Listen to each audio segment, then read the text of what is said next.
Tēnā tātou katoa, good evening. The company that ran Whakaari White Island has been found guilty of failing to ensure the safety of the island as a workplace. After a 47-day trial, Whakaari Management Limited was convicted on one charge over the eruption that killed 22 people. But the judge was also critical of the actions of WorkSafe, who brought the prosecution. Adam Hollingworth has been covering the trial. It's taken 4 months and 17 witnesses, but WorkSafe has finally succeeded in getting a guilty verdict at the trial. Am I sure WML failed to comply with its duty under Section 37? Yes. Judge Thomas accepted WorkSafe's argument that WML, as the operator of the island, should have engaged experts to minimise risks, especially after the volcano erupted in 2016, 3 years before the fatal eruption. That didn't stop the judge from giving WorkSafe a huge serve for the way it conducted itself. For example, when it passed WML in an adventure activity audit. The audits did not include White Island Tours' processes for assessing the risk of an eruption while tourists were on the island. This was an astonishing failure. In the lead-up to the trial, 6 parties pleaded guilty.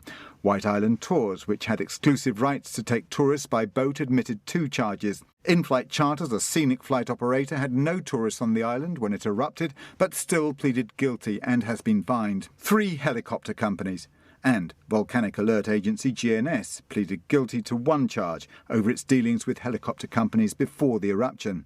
But a more serious charge against GNS over its communication of risk to the public was dismissed.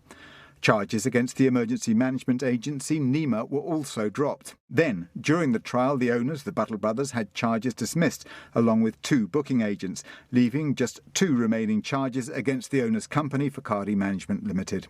We asked WorkSafe for an interview, but they refused, given the possibility of an appeal. After the verdict, the Buttle's lawyer said he was still receiving instruction from his clients. My clients' hearts go out to the victims and always have. They've respectfully remained quiet, as is proper, on advice when matters are still for determination, and their hearts absolutely go out to the people that have lost their lives and lost loved ones. The mother of tour guide Hayden Marshall Inman, who lost his life in the eruption, is pleased with the outcome. As far as I'm concerned, because I'm talking to you as a mum, that something at last is happening. We feel like that we are not sitting around waiting for something.